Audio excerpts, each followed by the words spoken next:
तो last part में हमने देखा था कि डिवाइन क्लैन के थर्ड और सिक्स मास्टर ने अपने स्टार बीस्ट को समन करके मास्टर जूफू पर अटैक कर दिया था, लेकिन मास्टर जूफू ने अपनी जॉइंट एक्स टेक्निक का इस्तेमाल करते हुए उस स्टार बीस्ट को बुरी तरह घायल कर दिया था।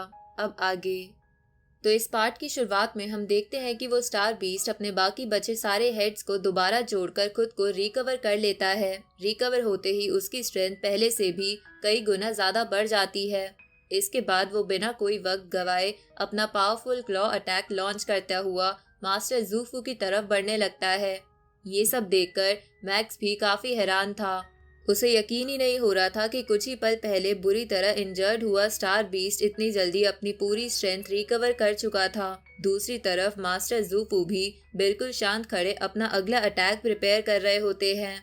यूनिवर्स ई के अंदर चल रही इस बैटल में मास्टर जूफू अपनी कई एक्सेस को कंबाइन करके एक और भी पावरफुल जॉइंट एक्स स्ट्राइक तैयार करते हैं। स्टार बीस्ट भी तुरंत अपने क्लॉ अटैक से उस स्ट्राइक को रोकने की कोशिश करता है।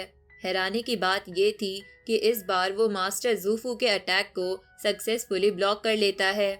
इसी दौरान थर्ड और सिक्स मास्टर अपनी डिवाइन एनर्जी को एक साथ यूज करके स्टार बीस्ट को और भी ज्यादा पावरफुल बना देते हैं। इसी वजह से मास्टर जूफू का अटैक उस पर कोई खास असर नहीं कर पाता। मौका मिलते ही स्टार बीस्ट भी तुरंत पलटवार करता है और मास्टर जूफू पर जबरदस्त क्लॉ अटैक कर देता है। ये देखकर सिक्स मास्टर को लगने लगता है कि शायद मास्टर जूफू की स्ट्रेंथ उतनी खास नहीं है जितनी उन्होंने सोची थी। लेकिन अगले ही पल थर्ड मास्टर की नज़र मास्टर जूफू पर पड़ती है और वो पूरी तरह हैरान रह जाता है। असल में इस बार मास्टर जूफू पहले से भी कई ज़्यादा पावरफुल अटैक प्रिपेयर कर रहे थे। वो एक या दो नहीं बल्कि 14 एक्सिस की पावर को कंबाइन करके एक टेरिफाइंग स्ट्राइक फॉर्म कर रहे थे। ये देखकर थर्ड मास्टर को अपनी आंखों पर ही यकीन नहीं होता। उसे समझ ही नहीं आ रहा था कि इतनी सारी पावर्स को एक साथ कंबाइन करना आखिर पॉसिबल कैसे है। अगले ही पल मास्टर जूफू अपना वो पावरफुल अटैक रिलीज कर देते हैं। जैसे ही वो स्ट्राइक स्टार बीस्ट से टकराती है वो तुरंत हवा में उछलकर दूर जा गिरता है। लेकिन सिर्फ इतना ही नहीं, उस अटैक की पावर इतनी ज्यादा थी कि स्टार बीस्ट लगातार कई यूनिवर्सेस को तोड़ता हुआ पीछे की तरफ धकेल दिया जाता है, क्योंकि थर्ड और सिक्स मास्टर उस स्टार बीस्ट को कंट्रोल कर रहे थे। इसलिए उस अटैक का इम्पैक्ट उन पर भी सीधा पड़ता है। कुछ ही पलों में स्टार बीस्ट बुरी तरह घायल हो चुका था, लेकिन मास्टर जूफू अभी भी रुकने वाले नहीं थे। वो तुरंत पहले से भी ज्यादा पावरफुल स्ट्राइक प्रिपेयर करना शुरू कर देते हैं। ये देखकर थर्ड मास्टर बिल्कुल दंग रह जाता है। उसे समझ आ जाता है कि मास्टर जूफू हर नए अटैक के साथ अपनी स्ट्रेंथ को और भी ज़्यादा इंक्रीज कर रहे हैं। यहाँ तक कि सिटिंग माउंटेन गेस्ट भी ये सब देखकर काफ़ी शॉक हो जाते हैं। वो महसूस कर लेते हैं कि मास्टर जूफू का रिलीम पहले से काफ़ी ऊपर पहुँच चुका है। इधर मैक्स को तो कुछ भी समझ नहीं आ रहा था। उसके लिए ये बैटल किसी अलग ही लेवल की थी। उसे ऐसा लग रहा था जैसे मास्टर जूफू बाकी सभी सुप्रीम मास्टर से बिल्कुल ही अलग लेवल पर खड़े हो। दूसरी तरफ थर्ड और सिक्स मास्टर भी दोबारा अपनी पूरी डिवाइन एनर्जी यूज करके स्टार बीस्ट को कंट्रोल करने लगते हैं।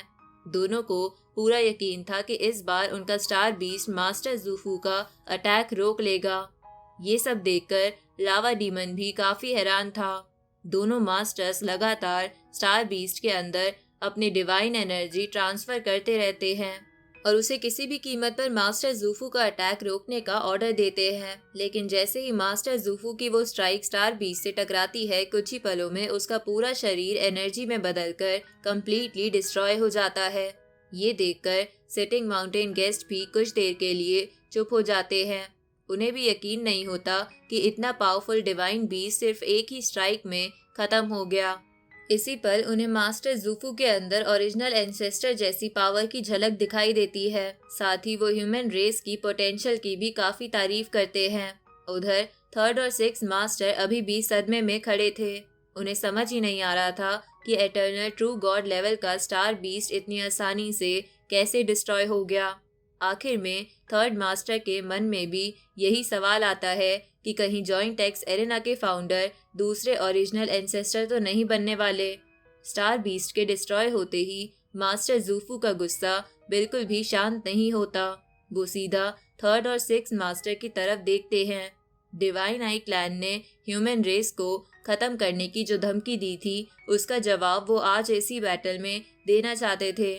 ये देखते ही थर्ड और सिक्स मास्टर समझ जाते हैं कि अगर वो यहाँ और रुक गए तो उनका बचना नामुमकिन होगा, इसलिए दोनों बिना कोई देरी किए वहां से भागना शुरू कर देते हैं, जबकि मास्टर जूफू भी तुरंत उनका पीछा करने लगते हैं। भागते हुए थर्ड मास्टर अपनी काउंटलेस डोमेन टेक्निक्स रिलीज करता है ताकि किसी तरह मास्टर जूफू को रोक सके, लेकिन मास्टर जूफू के सामने ये अटैक ज्यादा देर टिक ही नहीं पाते।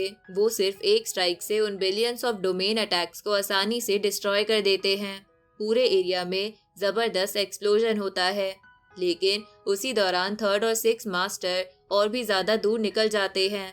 जैसे ही मास्टर जूफू उनका पीछा करते हुए आगे बढ़ते हैं, उनकी नजर सामने मौजूद एक पैलेस ट्रेजर पर पड़ती है।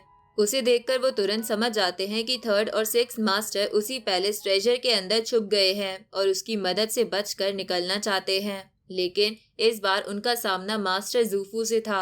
अगले ही पल मास्टर जूफू अपनी डिवाइन एनर्जी रिलीज करते हैं और पूरे एरिया को ही अपनी तरफ खींचना शुरू कर देते हैं।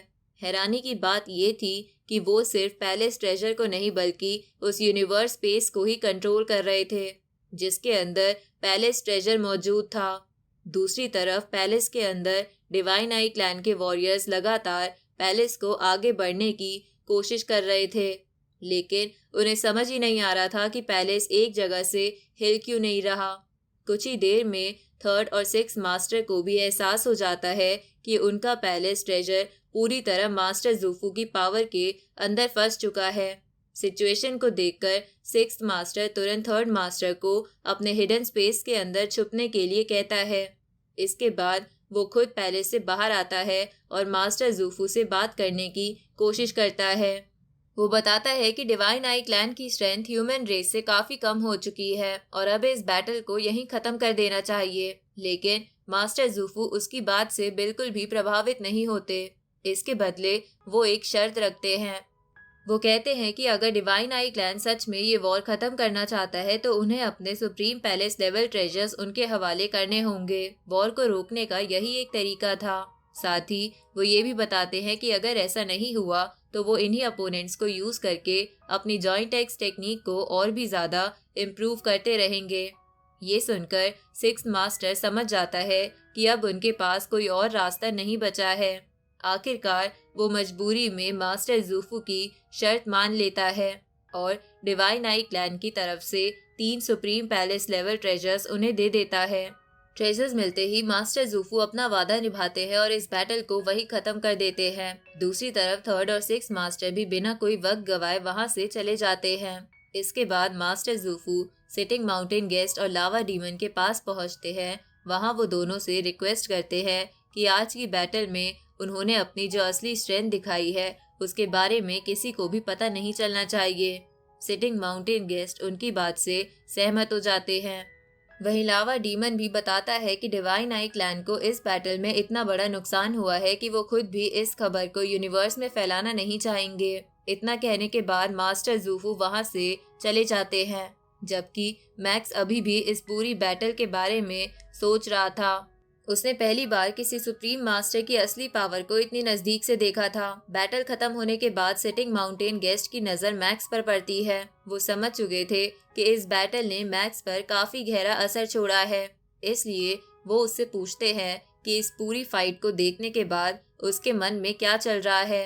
इस पर मैक्स बताता है कि ओरिजिनल यूनिवर्स के अंदर सुप्रीम मास्टर्स की असली स्ट्रेंथ कभी देखने को नहीं मिलती, क्योंकि ओरिजिन विल हमेशा उनकी पावर को सप्रेस करता रहता है। लेकिन आज यूनिवर्स सी के अंदर उसने अपनी आंखों से देखा था कि जब किसी सुप्रीम मास्टर पर कोई रिस्ट्रिक्शन ना हो तो वो कितना टेरिफाइंग हो सकता है। मैक्स आगे बताता है कि ओरिजिनल यूनिवर्स और यूनिवर्स सी के बीच सबसे बड़ा फर्क भी यही है। यूनिवर्स सी के अंदर ओरिजिन विल का डायरेक्ट कंट्रोल नहीं होता, इसी वजह से यहाँ सुप्रीम मास्टर्स बिना किसी सप्रेशन के अपनी पूरी स्ट्रेंथ के साथ फाइट कर पाते हैं। साथ ही इस बैटल को देखकर उसे ये भी एहसास हो गया था कि उसके और उन सुप्रीम मास्टर्स के बीच अभी भी बहुत बड़ा गैप मौजूद है। ये सुनकर सिटिंग माउंटेन गेस्ट मैक्स को सुप्रीम मास्टर से जुड़ी एक इम्पॉर्टेंट बात बताते हैं। वो समझ जाते हैं कि जब तक कोई कल्टीवेटर सुप्रीम मास्टर नहीं बनता तब तक ओरिजिनल यूनिवर्स उसे प्रोटेक्ट करता है और ओरिजिन विल उसकी ग्रोथ में मदद करता है। लेकिन जैसे ही कोई सुप्रीम मास्टर बन जाता है, उसका मिनिएचर यूनिवर्स धीरे धीरे ओरिजिनल यूनिवर्स से अलग होकर यूनिवर्स सी में इंडिपेंडेंटली एग्जिस्ट करने लगता है और उसी पल से ओरिजिन विल उस कल्टीवेटर को प्रोटेक्ट करना बंद कर देता है, बल्कि उसके बाद वही ओरिजिन विल उसे लगातार सप्रेस करना शुरू कर देता है।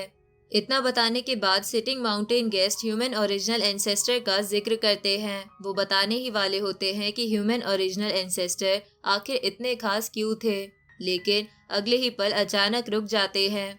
मैक्स भी तुरंत क्यूरियोसिटी के साथ उनसे पूछता है कि आखिर ह्यूमन ओरिजिनल एंसेस्टर में ऐसी क्या बात थी, लेकिन सिटिंग माउंटेन गेस्ट फिलहाल इस टॉपिक पर कुछ भी बताने से मना कर देते हैं। उनका मानना था कि अभी मैक्स के लिए ये बात जानने का सही समय नहीं आया है। इसके बाद sitting mountain guest crazy demon armour max को वापस दे देते हैं और बताते हैं कि अब ये आर्मर पूरी तरह रिपेयर हो चुका है। मैक्स तुरंत अपने मास्टर का शुक्रिया अदा करता है और क्रेजी डीमन आर्मर पहन लेता है। आर्मर पहनते ही उसके पूरे शरीर से एक जबरदस्त किलिंग ऑरा निकलने लगता है, जिसे देखकर खुद मैक्स भी काफी इम्प्रेस हो जाता है। उसी दौरान सिटिंग माउंटेन गेस्ट बात का टॉपिक बदलते हुए स्टार टावर के अंदर मौजूद सीक्रेट पैटर्न्स के बारे में बताते हैं। उनके मुताबिक ये कोई ऑर्डिनरी टेक्निक्स नहीं बल्कि यूनिवर्स की हाईएस्ट लेवल इनहेरिटेंस में से एक है।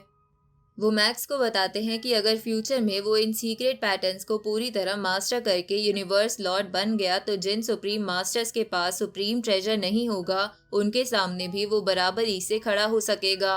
इसलिए सिटिंग माउंटेन गेस्ट को मैक्स से काफ़ी उम्मीदें थी और वो उस दिन का इंतज़ार करने की बात करते हैं। इसके बाद दोनों वहां से आगे की तरफ निकल जाते हैं। रास्ते में मैक्स मन ही मन एक इम्पॉर्टेंट फैसला करता है। वो समझ चुका था कि सिटिंग माउंटेन गेस्ट अभी दुनिया के सामने अपने और मैक्स के रिलेशनशिप को रिवील नहीं करना चाहते। साथ ही अगर उसने दोबारा सिल्वर विंग्स का यूज किया तो यूनिवर्स ही के सारे एक्सपर्ट्स फिर से उसके पीछे पड़ जाएंगे। इसी वजह से मैक्स डिसाइड करता है कि अब से सबको यही लगेगा कि उसकी ओरिजिनल बॉडी और सिल्वर विंग्स दोनों नाइन्थ एबिस एरिया के अंदर ही डिस्ट्रॉय हो चुके हैं, ताकि वो बिना किसी शक के आगे अपनी कल्टीवेशन और ट्रेजर हंट जारी रख सके। इसके बाद कुछ साल बीत जाते हैं। इस दौरान मैक्स लगातार यूनिवर्स ही के अंदर बैटल्स करता रहता है। हर फाइट के साथ उसका एक्सपीरियंस और स्ट्रेंथ दोनों ही पहले से ज़्यादा इम्प्रूव होते रहते हैं। साथ ही वो स्टार टावर के अंदर मौजूद सीक्रेट पैटर्न्स को समझने की भी लगातार कोशिश करता रहता है।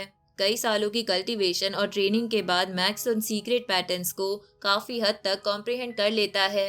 अब उन टेक्निक्स पर उसकी अंडरस्टैंडिंग पहले से काफ़ी ज़्यादा बढ़ चुकी थी और उसका कॉम्प्रिहेंशन लेवल भी धीरे धीरे यूनिवर्स लॉर्ड के स्टैंडर्ड के करीब पहुंचने लगता है। इसके बाद मैक्स डिसाइड करता है कि अब ब्लैक स्टोन पिलर स्पेस जाने का समय आ गया है। उसका मानना था कि वोहन मास्टर ने ब्लैक टोकन के सीक्रेट रूम के अंदर ज़रूर कुछ एक्स्ट्रा ऑर्डिनरी ट्रेजर्स छुपा कर रखे होंगे, इसलिए वो बिना देरी किए उस जगह की तरफ निकल पड़ता है। कुछ ही देर बाद max black stone pillar space के अंदर पहुंच जाता है। वहाँ का नज़ारा देखकर वो भी कुछ पल के लिए हैरान रह जाता है। उसके सामने काउंटलेस ब्लैक पिलर्स खड़े थे, जिनका साइज इतना बड़ा था कि उनका एंड तक देखना भी मुश्किल था। उन्हीं पिलर्स के बीच एक एंशिएंट पैलेस भी बना हुआ था, जिसके ऊपर किसी पावरफुल फोर्स की सीलिंग नजर आ रही थी। ये सब देखकर बबाता भी काफी एक्साइटेड हो जाती है। वो मैक्स को बताती है कि सिर्फ एक ब्लैक पिलर की हाइट ही लगभग 1000 लाइट ईयर्स है और हैरानी की बात ये थी कि वहाँ ऐसे सिर्फ एक दो नहीं बल्कि हजारों ब्लैक पिलर्स मौजूद थे। मैक्स अभी पूरे एरिया को ऑब्जर्व ही कर रहा होता है कि तभी उसके सामने यंग मास्टर आ जाता है। मैक्स उसे तुरंत पहचान लेता है, जबकि यंग मास्टर भी होंग अलायंस का एक और मेंबर देखकर काफी खुश होता है। इसके बाद दोनों साथ में आगे की तरफ बढ़ने लगते हैं। रास्ते में यंग मास्टर मैक्स को ब्लैक स्टोन पिलर स्पेस के बारे में काफी इंपॉर्टेंट इन्फॉर्मेशन देता है। वो बताता है कि इन ब्लैक पिलर्स के ऊपर बहुत ही डीप एंशिएंट सीक्रेट पैटर्न्स बने हुए हैं। जितना कोई कल्टीवेटर इन पिलर्स के करीब जाता है उतनी ही तेजी से उस जगह का टाइम फ्लो बढ़ने लगता है। सिर्फ इतना ही नहीं, ये जगह विल पावर ट्रेन करने के लिए यूनिवर्स की सबसे बेस्ट लोकेशंस में से एक मानी जाती है। लेकिन अगर किसी कल्टीवेटर की विल पावर कमजोर हो तो वो ज्यादा देर तक यहाँ टिक ही नहीं सकता। ये सब सुनकर मैक्स भी अपनी विल पावर को टेस्ट करने का फैसला करता है और दोनों धीरे धीरे ब्लैक पिलर्स के और करीब जाने लगते हैं। रास्ते में मैक्स देखता है कि कई कल्टीवेटर्स अलग अलग जगहों पर बैठकर कल्टीवेशन कर रहे थे। जैसे ही वो यंग मास्टर के साथ उनके पास से गुजरता है, कुछ कल्टीवेटर्स की नज़र उस पर पड़ जाती है। उनमें से एक कल्टीवेटर को शक होने लगता है कि यंग मास्टर के साथ चलने वाला ये वॉरियर कहीं सिल्वर विंग लॉर्ड मैक्स तो नहीं है। लेकिन दूसरा कल्टीवेटर तुरंत उसकी बात को गलत बताता है। उसके मुताबिक लगभग 600 साल पहले सिल्वर विंग लॉर्ड मैक्स वोहन मास्टर के साथ 9th एबिस एरिया में बैटल करते हुए डिस्ट्रॉय हो चुका था। हाँ, इतना ज़रूर था कि आज तक किसी को ये पता नहीं चल पाया था कि उसके डिस्ट्रॉय होने के बाद सिल्वर विंग्स और डिवाइन आर्मर आखिर किसके हाथ लगे। इधर बबाता मैक्स से कहती है कि वोहन मास्टर का सीक्रेट रूम इन्हीं ब्लैक पिलर्स के अंदर कहीं छुपा हुआ होगा। अब सिर्फ ये पता लगाना बाकी था कि उसका ब्लैक टोकन किस पिलर के साथ मैच करता है। दूसरी तरफ यंग मास्टर भी मैक्स को देखकर अंदर ही अंदर काफी हैरान था। वो सोच रहा था कि उसने सालों तक इस जगह पर ट्रेनिंग की है और सिर्फ यहाँ फ्रीली फ्लाई करना सीखने में ही उसे बहुत लंबा समय लग गया था, जबकि मैक्स को यहाँ आए ज्यादा वक्त भी नहीं हुआ था। फिर भी वो बिना किसी मुश्किल के उसके साथ इतने डीप एरिया तक पहुंच गया था। आगे बढ़ते हुए मैक्स भी यहाँ के एनवायरनमेंट को महसूस कर रहा था। वो बताता है कि इस जगह का टाइम फ्लो वाकई बहुत ही टेरिफाइंग है और अब तक ये नॉर्मल स्पीड से लगभग 200 टाइम्स ज़्यादा फास्ट हो चुका है।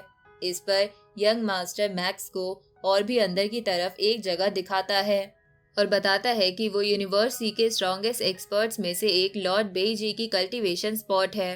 कहा जाता है कि उस जगह पर टाइम फ्लो नॉर्मल से लगभग 1,30,000 टाइम्स ज़्यादा फास्ट है। ये सुनकर मैक्स और बबाता दोनों ही काफ़ी शॉक हो जाते हैं। उन्हें यकीन ही नहीं होता कि यूनिवर्स के अंदर ऐसी भी कोई जगह हो सकती है जहां वक्त इतनी अनइमेजिनेबल स्पीड से फ्लो करता हो। इसके बाद यंग मास्टर लॉर्ड बेईजी के बारे में भी बताता है। उसके मुताबिक लॉर्ड बेईजी सिर्फ पावरफुल ही नहीं बल्कि काफ़ी अच्छी पर्सनालिटी वाले एक्सपर्ट भी हैं।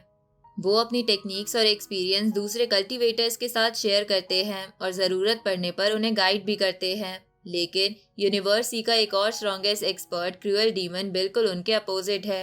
यंग मास्टर बताता है कि क्रूएल डीमन काफ़ी शॉर्ट टेम्पर्ड और डेंजरस नेचर का है, इसलिए यूनिवर्सिटी में ज़्यादा लोग उससे पंगा लेना पसंद नहीं करते। बातें करते करते दोनों और भी अंदर की तरफ बढ़ते रहते हैं। इधर ब्लैक पिलर्स के पास कल्टीवेशन कर रहे कई कल्टीवेटर्स की नज़र भी धीरे धीरे मैक्स पर जाने लगती है। उनमें से एक फीमेल कल्टीवेटर मैक्स को देखकर काफ़ी हैरान होती है। उसे यकीन ही नहीं हो रहा था कि एक ह्यूमन इतनी आसानी से इतनी डीप एरिया तक पहुंच सकता है। कुछ देर बाद यंग मास्टर एक जगह रुक जाता है। वो बताता है कि वो हमेशा इसी जगह पर अपनी विल पावर की ट्रेनिंग करता है और उसकी लिमिट फ़िलहाल यहीं तक है, इसलिए वो मैक्स के साथ इससे आगे नहीं जा सकता।